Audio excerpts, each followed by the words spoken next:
எல்லாருக்கும் வணக்கம். மீண்டும் மெய்ப்பொருள் காண்க தளத்திற்கு எல்லாரையும் நான் வரவேற்கிறேங்க. இன்னைக்கு முதல்ல அப்டேட்ஸ், டெவலப்மெண்ட்ஸ் எல்லாத்தையுமே பார்த்துருவோங்க.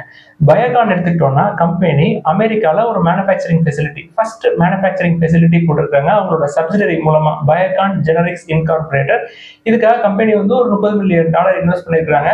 ஸோ கெப்பாசிட்டி அப்படின்றது அவங்களோட யூஎஸ் ஃபெசிலிட்டியில இருந்து ஒரு 2 பில்லியன் டேப்லெட்ஸ் ஒரு வருஷத்துக்கு வெளில எடுப்பாங்க. அதான் ஆனுவல் கெப்பாசிட்டியா இருக்கும்.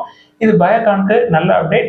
இதுக்காக தான் பயோகானுக்கு நான் டெட் டு ஈக்விட்டி அதிகமா இருந்தாலும் நான் கன்சிடர் பண்ணுவேங்க. முற்காலங்களில் கன்சிடர் பண்ணது. இப்பயுமே 300 கீழே போனா கன்சிடர் பண்ணலாம் அப்படின்னு தான் சொல்லியிருந்தோம். அடுத்து இன்ஃபோசிஸ் எடுத்துக்கிட்டோம்னா 2 அப்டேட்ங்க. ஃபர்ஸ்ட் அப்டேட் என்னன்னா, கம்பெனி வந்து US based apparel maker Hanes Brands கூட ஒரு 10 இயர்ஸ் டீல் சைன் பண்ணியிருக்காங்க. ஸோ இந்த டீல் எதுக்கு அப்படின்னா AI led digital transformation. So இது ஃபர்ஸ்ட் அப்டேட். ரெண்டாவது அப்டேட் என்னன்னா, போர்டு வந்து ஒரு 18,000 கோடி ஷேர் பைபேக்கு அப்ரூவல் கொடுத்துருக்காங்க. ஸோ இன்ஃபோசிஸை பொறுத்த வரைக்கும் இது அவங்களோட 5th பைபேக், ரொம்ப பெரிய பைபேக்ங்க. அவங்களோட பைபேக் ஹிஸ்டரி எடுத்து பார்த்தோம் அப்படின்னா 2017 ஒரு 13,000 கோடி பைபேக் எடுத்திருக்காங்க. தென் 2019 ஒரு 8,260 கோடி, 2021 ஒரு 9,200 கோடி, அடுத்து 2023 ஒரு 9,300 கோடி. ஸோ இப்போ 18,000 கோடிங்க, அப்படியே டபுள் ஆக்கியிருக்கிறாங்க. ஸோ பைபேக் பண்றாங்கன்னா என்னங்க அர்த்தம்? கம்பெனி கிட்ட கேஷ் ஈக்குவலன்ட் தென் ஃப்ரீ கேஷ் ஃப்ளோ நல்லா இருக்கு அப்படின்னு தான் அர்த்தம். ஸோ ஃபினான்ஷியல் 25 முடிவில் கம்பெனியோட கேஷ் அண்ட் கேஷ் ஈக்குவலன்ட் அப்படின்னு எடுத்துக்கிட்டோம்னா ஒரு 42,000 கோடி இருக்குங்க. தென் ஃப்ரீ கேஷ் ஃப்ளோ அப்படின்றது 20,000 கோடி இருக்கு அப்படின்னு சொல்லியிருக்காங்க. ஸோ கம்பெனி வந்து பைபேக் பண்றாங்க அப்படின்னா என்னங்க அர்த்தம்? கம்பெனி வந்து லாங் டேர்ம்ல கேஷ் ஃப்ளோ இருக்கும் அப்படின்னு சொல்லி கான்பிடென்ட்டா இருக்கிறாங்க. தென் க்ரோத் ப்ராஸ்பெக்ட்ஸ் நல்லா இருக்கும் அப்படின்னு நம்புறாங்க. அதனால பைபேக் பண்ணிருக்காங்க. ஸோ இன்ஃபோசிஸ் வச்சிருக்கிறவங்க தொடர்ந்து ஹோல்ட் பண்ணலாம். பைபேக் அப்ளை பண்றவங்களும் அப்ளை பண்ணலாம், உங்களுக்கு பயமா இருந்தா ஹோல்ட் பண்றதுக்கு. அடுத்து டாடா அட்வான்ஸ் சிஸ்டம்ஸ் எடுத்துக்கிட்டோம்னா கம்பெனி வந்து ஸ்பானிஷ் டிஃபென்ஸ் ஆர்ம் இந்திரா கூட ஒரு கொலாபரேஷன்ல 3D ஏர் சர்வேலன்ஸ் ரேடார் லான்சா என் அப்படின்னு சொல்லிட்டு அதை சக்சஸ்ஃபுல்லா மேனுஃபேக்சர் பண்ணிருக்காங்க. ஸோ அதை மேனுஃபேக்சர் பண்ணது மட்டும் இல்லாம இந்தியன் நேவில அதை கமிஷன் பண்ணி கொடுத்துருக்காங்க. ஸோ டாடா குரூப்பை பொறுத்த வரைக்கும் டிஃபென்ஸ்ல ஒரு ஆர்ம் இருக்கு, அந்த ஆர்மும் தொடர்ந்து நல்லா பெர்ஃபார்ம் பண்ணிட்டு இருக்காங்க அப்படின்றத நம்ம புரிஞ்சுக்கணுங்க. ஃபியூச்சர்ல ஐபிஓ வந்து நம்ம கான்பிடென்ட்டா அப்ளை பண்றதுக்கு இந்த டேட்டா நமக்கு தேவைப்படும். அடுத்து சென்னை பெட்ரோலியம் எடுத்துக்கிட்டோம்னா கம்பெனியோட மேலிடம் என்ன எக்ஸ்பெக்ட் பண்றாங்க, நெக்ஸ்ட் ஃபியூ இயர்ஸ்ல எங்களோட ரெவன்யூ அப்படின்றது 1,00,000 கோடியா இருக்கும் அப்படின்னு சொல்றாங்க. இப்போ வந்து ஒரு 20,000 கோடிக்கு பக்கமா இருக்குங்க. என்ன காரணம் அப்படின்னா அவங்களோட expansion plan, then new business, அதாவது ஃபியூல் ரீட்டைல் பிசினஸ்க்கான அப்ரூவல் கவர்மெண்ட் ஆஃப் இந்தியா இருந்து மே 2025 கிடைச்சது. அது போக கம்பெனி வந்து எக்ஸ்பான்ஷன் பிளான்ல இருக்கிறாங்க. ஸோ 1,00,000 கோடி அப்படின்றது அவங்களோட டார்கெட்டா இருக்குங்க. கம்பெனியோட வேல்யூவேஷன்ஸ் பார்த்தோம்னா பிஇ கிடையாது, நெகட்டிவ் பிஇ தான் இருக்கு. பிரைஸ் டு புக் 1.32 டைம்ஸ் இருக்கு. ஸோ கம்பெனியோட பேரண்ட் கம்பெனி யாருன்னு பார்த்தோம்னா ஐஓசிஎல் தாங்க. ஸோ சென்னை பெட்ரோலியம் கன்சிடர் பண்ணோம் அப்படின்னு ஆசைப்படுறவங்க இந்தியன் ஆயில் கார்பரேஷனே கன்சிடர் பண்ணலாங்க. அதுவே நல்ல வேல்யூவேஷன்ல தான் இருக்கு. பிரைஸ் டு புக் 1.07 தான் இருக்கு. அடுத்து அமேசான் எடுத்துக்கிட்டோம்னா கம்பெனி வந்து இந்த குயிக் காமர்ஸ் செக்மெண்ட்டை நாங்கள் வந்து அக்ரெசிவா எக்ஸ்பேண்ட் பண்ணுவோம் அப்படின்னு சொல்லியிருக்காங்க. இந்த 10 மினிட்ஸ் டெலிவரி சர்வீசஸ் இருக்கு இல்லையா, அதுக்காக 3 சிட்டிஸ்ல, அதாவது பெங்களூரு, டெல்லி, மும்பை, இந்த ஏரியாஸ்ல 100 மைக்ரோ ஃபுல்ஃபில்மெண்ட் சென்டர்ஸ் வந்து நாங்க ஓபன் பண்ணியிருக்கோம். எதுக்கு அப்படின்னா பிளிங்கிட், செப்டோ, தென் இன்ஸ்டாமார்ட் இவங்களுக்கு காம்படிஷன் கொடுக்கறதுக்கு. இது போக 2025 அதாவது ரிமைனிங் 4 to 5 monthsல நாங்க அடிஷனலா 100 மைக்ரோ ஃபுல்ஃபில்மெண்ட் சென்டர்ஸ் வந்து ஓபன் பண்ணுவோம். ஸோ டெலிவரிஸ் அப்படின்னு எடுத்துக்கிட்டோம்னா பெரும்பாலும் பர்சனல் கேர், தென் கிராசரிஸ், தென் எலக்ட்ரானிக் ஐட்டம்ஸ் இதுதான் இருக்கும். அமேசான் குயிக் காமர்ஸ் செக்மெண்ட்டை பொறுத்த வரைக்கும் டெய்லி ஆர்டர்ஸ் அப்படின்றது 25% மந்த் ஆன் மந்த் க்ரோ ஆகுது அப்படின்னு சொல்லியிருக்காங்க. என்ன அர்த்தம் அப்படின்னா இன்னைக்கு செப்டம்பர் 12 எடுத்துக்கிட்டோம்னா போன மாசம் ஆகஸ்ட் 12 கம்பேர் பண்றப்ப இன்னைக்கு ஆர்டர்ஸ் அப்படின்றது 25% க்ரோ ஆகுது அப்படின்னு சொல்லியிருக்காங்க. அடுத்து ஐசிஐசிஐ ப்ரூடென்ஷியல் ஏஎம்சி உடைய executive director and chief investment officer Sankaran Naren அவர்கள் என்ன சொல்றாங்க, பிக்கஸ்ட் ரிஸ்க் இப்போதைக்கு மார்க்கெட்ல என்ன அப்படின்னா எலிவேட்டட் வேல்யூவேஷன்ஸ் தான் அப்படின்னு சொல்றாங்க. இது போக நிறைய ஃபண்ட் ரைஸ் எல்லாம் நடக்குது. எந்த லெவல்ல ஃபண்ட் ரைஸ் நடக்குது அப்படின்னா கிரெடிட் காஸ்டே அதிகமா இருக்கு. அதாவது இப்போ ஃபண்ட்ஸ் வந்து சீப்பா கிடைக்கல, யூஎஸ்ஆ இருந்தாலும் சரி இல்ல இந்தியாவா இருந்தாலும் சரி, இன்ட்ரெஸ்ட் ரேட்ஸ் அப்படின்றது அதிகமா தான் இருக்கு. பெரும்பாலும் டாலர்ஸ்ல கடன் வாங்கினவங்களுக்கு ரொம்ப வட்டிகள் அதிகமா கட்ட வேண்டியிருக்கும். ஸோ ரிஸ்க் அப்படின்றது இன்னைக்கு மார்க்கெட்ல மிட் கேப்ல ஸ்மால் கேப்ல அதிகமாகவே இருக்கும் அப்படின்னு சொல்லியிருக்கிறாருங்க. ஆப்டிமல் அப்ரோச் எது அப்படின்னு சொல்றாருன்னா, நீங்க உங்களோட ஃபண்டை டைவர்சிஃபை பண்ணுங்க. அசெட் அலோகேஷன் பிராக்டிஸ் தான் வந்து இப்போதைக்கு ரொம்ப ரொம்ப முக்கியம். லார்ஜ் கேப்புக்கு அதிகமான ஃபோக்கஸ் கொடுங்க. ஸோ சந்தையில முதலீடு பண்ணக்கூடியவர்கள் வந்து மாடரேட் ரிட்டர்ன்ஸ் தான் வந்து எக்ஸ்பெக்ட் பண்ணணும் அப்படின்ற மாதிரி குறிப்பா ரீட்டைல் இன்வெஸ்டர்ஸ்க்கு சொல்லியிருக்கிறாங்க குறுகிய காலத்தை பொறுத்த வரைக்கும். ஸோ அசெட் அலோகேஷன் பிராக்டிஸ் அப்படின்றது ரொம்ப ரொம்ப முக்கியம். சிங்கிள் அசெட்லேயே கொண்டு போய் எல்லாத்தையும் கொட்டிடக்கூடாதுங்க. அடுத்து அமெரிக்க சந்தை எடுத்துக்கிட்டோம்னா நேற்று மறுபடியும் பயங்கரமா மேலே ஏறி இருந்துச்சுங்க. நாஸ்டாக் ஒரு 157 பாயிண்ட், டவ் 617 பாயிண்ட், S&P 500 ஒரு 55 பாயிண்ட். என்ன காரணம் அப்படின்னா எக்ஸ்பெக்டேஷன்ஸ் எப்படி இருக்கு, ரேட் கட் பண்ணுவாங்க அப்படின்ற எக்ஸ்பெக்டேஷன்ஸ் இருக்கு. எந்த நிலைமையில எக்ஸ்பெக்டேஷன்ஸ் வந்து ரேட் கட் பண்ணுவாங்கன்னு இருக்கு அப்படின்றதாங்க முக்கியம். ஜூலையை கம்பேர் பண்றப்ப ஆகஸ்ட்ல இன்ஃபிளேஷன் ஒரு 0.2% ஏறி இருக்கு. ஆனாலும் இந்த இன்ஃபிளேஷன் ஏறினதுனால ரேட் கட் வந்து இருக்காது அப்படின்னு நம்ப முடியாது. ரேட் கட் இருக்கும். ஒரு 0.25% ரேட் கட் பண்றதுக்கு 90% சான்ஸ் இருக்கு அப்படின்னு எக்ஸ்பர்ட்ஸ் எல்லாமே சொல்றாங்க. அடுத்து ஜப்பான் நாட்டு சந்தை எடுத்துக்கிட்டீங்கன்னாலும் இன்னைக்கு புதிய உச்சங்க. நான் கடைசியா பாக்குறப்போ ஒரு 500 பாயிண்ட்டுக்கு பக்கமா மேல ஏறி இருந்தது. இந்திய சந்தை எடுத்துக்கிட்டோம்னா ஒரு 25,100க்கும் 25,050க்கும் நடுவில் அங்கே நெக்டும் சுத்திட்டு இருக்கு. ஸோ ஏதாவது காரணம் கிடைக்குமா அப்படின்னு பார்த்துட்டு இருக்கு மார்க்கெட்டை வந்து அடிக்கிறதுக்கு. காரணம் கிடைச்சிச்சு அப்படின்னா மறுபடியும் 24,000க்கு வந்தாலும் ஆச்சரியப்படுறதுக்கு இல்லை. என்ன காரணம் அப்படின்னா FIIs தொடர்ந்து விற்கிறாங்க. நேத்தும் செப்டம்பர் 11 3,472 கோடி ரூபாய் ஒர்த் ஆஃப் ஷேர்ஸ் கேஷ் செக்மெண்ட்ல நெட் செல்லர்ஸாக தான் இருந்திருக்காங்க. அடுத்து டாடா கேபிட்டல் IPOன்னு எடுத்துக்கிட்டோம்னா ஏற்கனவே அவங்களுக்கு டெட்லைன் அப்படின்றது செப்டம்பர் 2025 இருந்ததுங்க. இப்போ ரிசர்வ் பேங்க் ஆஃப் இந்தியா ஒரு 2 வாரம் எக்ஸ்டெண்ட் பண்ணியிருக்காங்க. கம்பெனி வந்து second time draft red hearing prospects submit பண்ற மாதிரி தெரியுதுங்க. $2 பில்லியன் ஃபண்ட் ரைஸ் பண்றாங்க.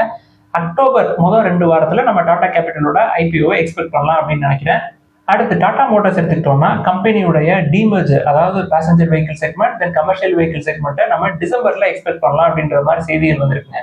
தென் கம்பெனி ஃபினான்ஷியல் இயர் 30க்குள்ள எங்களோட மார்க்கெட் ஷேர் அப்படின்றது PVSல மட்டுமே ஒரு 18 to 20% இருக்கும். அதுதான் எங்களோட டார்கெட் அப்படின்னு சொல்லியிருக்காங்க. தென் ஃபினான்ஷியல் இயர் 26ல இருந்து ஃபினான்ஷியல் இயர் 30க்குள்ள நாங்க ஒரு 35,000 கோடி ரூபாய் இன்வெஸ்ட் பண்ணுவோம் அப்படின்னு சொல்லியிருக்காங்க. இதுல குறிப்பா EVஸ்க்கு மட்டும் எடுத்துக்கிட்டோம் அப்படின்னா 16 to 18,000 crores நாங்க EVஸ்க்காக ஸ்பெண்ட் பண்ணுவோம் அப்படின்னு சொல்லியிருக்காங்க.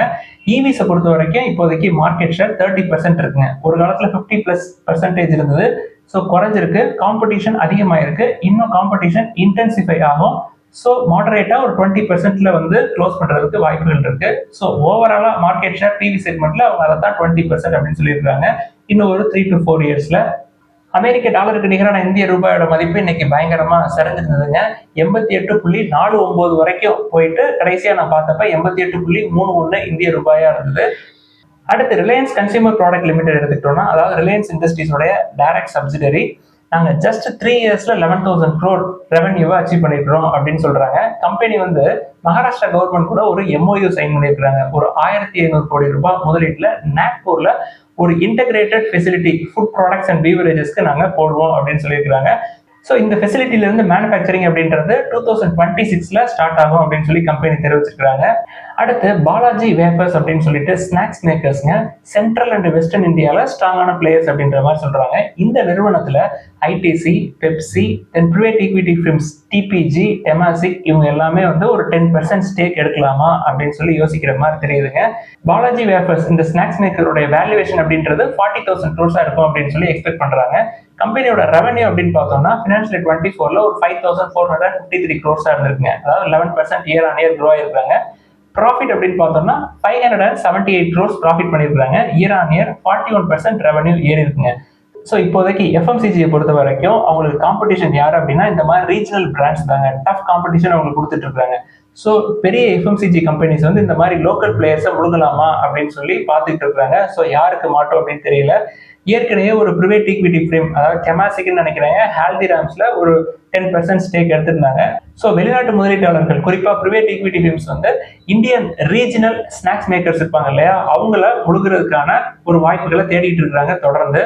அடுத்து இன்னைக்கு கேள்விகளுக்குள்ள போயிடலாங்க. ஃபர்ஸ்ட் ஜிண்டால் சா பத்தி கேட்கறாங்க. சார் ஜிண்டால் சா வந்து உங்களோட மெயின் லிஸ்ட்லயும் இல்லை, வாட்ச் லிஸ்ட்லயும் இல்லை, பட் நல்ல வேல்யூவேஷன்ல இருக்கு அப்படின்னு சொல்லி கேட்கறாங்க. அதான் பிரைஸ் டு புக் 1.1 பக்கமா தான் இருக்கு. Price to earning 6 or 7 times தாங்க இருக்கு. நல்ல ப்ரமோட்டர் தானே அப்படின்னு சொல்றாங்க. ஜிண்டால் சாவை பொறுத்த வரைக்கும் டெட் டு ஈக்விட்டி தாங்க கொஞ்சம் ஜாஸ்தியா இருக்கு. அந்த கம்பெனில மட்டும் இல்லைங்க, அவங்களோட குரூப் கம்பெனிஸ்லேயே டெட் டு ஈக்விட்டி நிறைய இருக்கு. அதனாலதான் நம்ம அதை கன்சிடர் பண்றது இல்லை.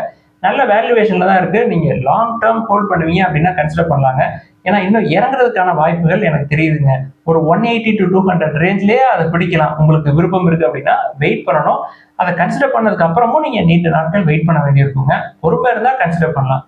அடுத்து காஃபி டே முதலீடுகள் பத்தி என்ன சார் நினைக்கிறீங்க அப்படின்னு சொல்லி கேட்டிருக்காங்க. நான் நீண்ட வருடங்களாவே காஃபி டேல நான் வந்து இன்வெஸ்டரா தாங்க இருக்கேன். பட் ஒரு ஸ்மால் போர்ஷனை நான் வந்து காஃபி டேல வச்சிருக்கேங்க.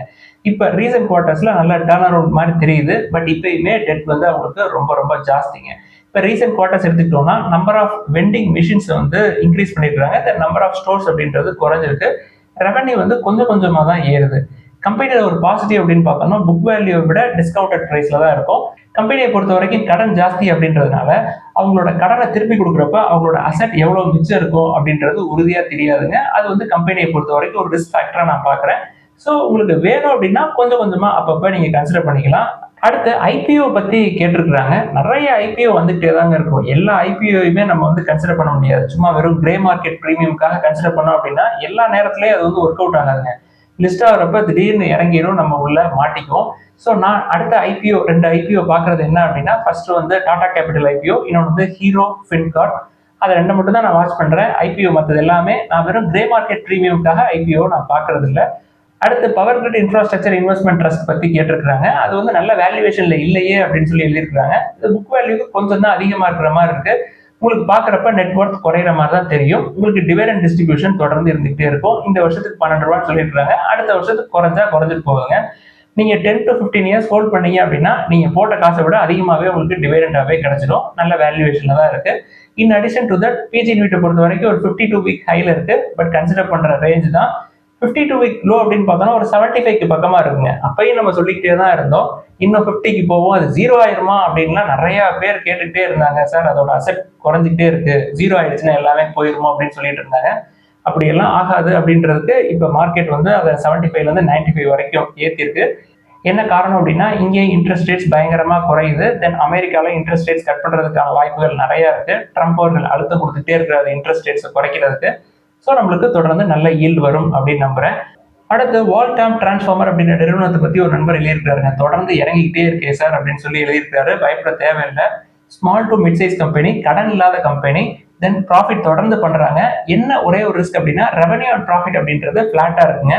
ஸோ அதனால தான் வந்து ஷேர் ப்ரைஸ் தொடர்ந்து கீழே இறங்குது. கடன் இல்லாதது ஒரு advantage. 23 times earnings. So 17 to 19 times earnings வரைக்கும் வர்றது கூட வாய்ப்பு இருக்கு. ஸோ ஃபியூச்சர் நல்லா இருக்காதோ, கம்பெனி வந்து திவாலாயிருமோ அப்படின்னு பயப்பட தேவையில்லைன்னு நினைக்கிறேன். கீழே இறங்குனா ஆவரேஜ் பண்ணலாம். நல்ல நிறுவனம் மாதிரி தான் தெரியுது. அடுத்து ஜேபி அசோசியேட்ஸ் பற்றி கேட்குறாங்க. நான் என்னுடைய கதையவே சொல்லியிருக்கேங்க. 20ல் உள்ள போய் மாட்டி 5 வரைக்கும் போய் அதுக்கப்புறம் ஒரு 5-6 வருஷம் கழிச்சு 10ஓ 11ஓ வந்தப்ப வெளில வந்ததுங்க. நான் வந்து ஒரு 2-3 வருஷம் ஆச்சு. ஸோ யாராவது பெரிய ஹேண்ட்ஸ் கைக்கு போகும், நல்லா ரேலி ஆகும் அப்படின்னு ஆசைப்பட்டு பெருசா உள்ள போய் மாட்டிக்காதீங்க. அடுத்து ஆக்சிஸ் பேங்க் எந்த ரேஞ்சில் கன்சிடர் பண்ணலாம் சார் அப்படின்னு சொல்லி கேட்டிருக்கிறாங்க. அதாவது 1.5 டைம்ஸ் புக் அப்படின்னா 900 வருங்க. ஸோ ஸ்ட்ரிக்டாக ஃபாலோ பண்ணணும் அப்படின்னா 900 வந்தால் கன்சிடர் பண்ணலாம் தைரியமா. பட் நீங்கள் கொஞ்சம் கொஞ்சமாக ஸ்டார்ட் பண்ணணும் அப்படின்றப்ப 900, அதாவது 900லேருந்து ஒரு 980 வரைக்கும் உள்ள சுற்றிக்கிட்டு இருந்துச்சு அப்படின்னா அந்த ரேஞ்சில் அக்யூமுலேட் பண்ணலாம் உங்களுக்கு வேணும் அப்படின்னா. ஆக்சிஸ் பேங்கை பொறுத்த வரைக்கும் செப்டம்பர் குவார்ட்டர் ரிசல்ட் அப்படின்றது கொஞ்சம் டவுன்வர்ட்ஸாக தான் இருக்கும் அப்படின்னு நம்புறேன். மேபி டிசம்பர் குவார்ட்டர்ஸில் ஃப்ளாட்டாக வாய்ப்பு இருக்கு. ஸோ செப்டம்பர் குவார்ட்டர் ரிசல்ட்ஸ் வந்ததுக்கப்புறம் உங்களுக்கு நல்ல கன்சிடரபிள் ரேஞ்ச் கிடைக்கும் அப்படின்னு நம்புறேன் ஆக்சிஸ் பேங்கை பொறுத்த வரைக்கும். அடுத்து ஹிந்துஸ்தான் காப்பர் அப்படின்னு நிறுவனத்தை பற்றி கேட்டிருக்காங்க. கம்பெனி வந்து தொடர்ந்து ஷேர் பிரைஸ் ஏறிக்கிட்டே இருக்கு அப்படின்லாம் எழுதிருக்காங்க. அப்படிலாம் அங்கே பெருசாக ஏறின மாதிரி தெரியலைங்க. வேல்யூவேஷன்ஸும் அதிகமாக தான் இருக்கு. 48 டைம்ஸ் ஏர்னிங்ஸ் இருக்கு, 8 டைம்ஸ் புக் இருக்கு. அடுத்த கோல்டு வந்து காப்பர் தான் அப்படின்லாம் பேசிக்கிறாங்களே சார் அப்படின்லாம் எழுதியிருக்கிறாங்க. ஸோ உங்களுக்கு காப்பர் வேணும் அப்படின்னா நால்கோ இருக்கு, தென் ஹிண்டால்கோ இருக்கு, அதெல்லாம் பார்க்கலாம். அப்படி இல்லை அப்படின்னா ஓவர் வேல்யூடா இருக்கு அந்த செக்டர் அப்படின்னா அதை விட்டுறது நல்லதுங்க. வேற செக்டாரே இல்லையா என்ன, வேற எந்த செக்டாரும் க்ரோவே ஆகாதா? கோல்ட் பிரைஸ் மட்டும்தான் ஏறிக்கிட்டே இருக்க போகுதா இனி வரக்கூடிய காலங்களில்? வேற மற்ற ஸ்டாக் எல்லாமே வந்து 0 ஆயிர போகுதா? டாடா குரூப் கம்பெனிஸ், காட்ரேஜ், மஹிந்திராலாம் இழுத்து மூடிட்டு போறாங்க. கோல்டு மட்டும்தான் பார்க்கணுமா என்ன? அப்படிலாம் கிடையாதுங்க. கோல்டோ காப்பரோ அது ஒரு சைடுங்க, மற்ற செக்டார்லையும் க்ரோத் இருக்கும். ஸோ அதையும் பார்க்கலாம். அடுத்து சில்வர் ETF பத்தி கேட்டிருக்காங்க. நம்ம சில்வர் ETF கன்சிடர் பண்றது இல்லைங்க, அதை பத்தி பேசுறதும் இல்லை. So no. அடுத்து Shriram finance, then Bajaj finance, இந்த 2 நிறுவனத்தையும் எந்த ரேஞ்சில் கன்சிடர் பண்ணுவீங்க நீங்க கன்சிடர் பண்றதா இருந்தா அப்படின்னு சொல்லி கேட்குறாங்க. ஸோ பஜாஜ் ஃபினான்ஸை பொறுத்த வரைக்கும் அது ரொம்ப ரொம்ப ரொம்ப காஸ்ட்லிங்க. அது வந்து நம்ம ரேஞ்சே சொல்ல முடியாத அளவுக்கு அது காஸ்ட்லியர் சைடில் இருக்கு. ஸோ அதுக்கு இப்பயுமே நோ தான். அடுத்த ஸ்ரீராம் ஃபினான்ஸை பொறுத்த வரைக்கும் ஒரு 350லேருந்து 400 அந்த ரேஞ்சில் வந்தால் கன்சிடர் பண்ணுவேன். வரலைன்னா அதை பற்றி கவலைப்பட மாட்டேன். இந்த ரேஞ்சுக்கெல்லாம் வராது, நீங்கள் எதுக்கு இந்த ரேஞ்ச் சொல்கிறீங்க அப்படின்னு சொல்லி என்னை கோச்சிக்காதீங்க. வந்தா பார்ப்போம், வரலைன்னா விட்டுருவோம். இதுதான் என்னோட ஸ்ட்ராட்டஜி. அடுத்து டொலின்ஸ் டயர் அப்படின்ற நிறுவனத்தை பற்றி கேட்டிருக்காங்க. ஸ்மால் கேப் பிஸ்னஸ், ஒரு 700 crore மார்க்கெட் கேப், நல்ல வேல்யூவேஷனில் தான் இருக்கு. இன்னைக்கு ஐசிஐசி ப்ரூடென்ஷியல் AMC உடைய எக்ஸிக்யூட்டிவ் டைரக்டர் அவர்கள் நரேன் அவர்கள் சொன்னாங்க இல்லையா, அதைத்தான் நான் உங்களுக்கு சொல்றேன். ஸ்மால் கேப், மிட் கேப்ல ரிஸ்க் ஜாஸ்தி, பெட்டர் லார்ஜ் கேப் சைடு போயிடுறது நல்லது. இதெல்லாம் தான் இன்னைக்கு டிஸ்கஸ் பண்ணணும்னு நினைச்சோம். ஏதாவது சந்தேகங்கள் கேள்விகள் இருந்தால் எல்லாத்தையும் எழுதுங்க. எல்லாருக்கும் நன்றி.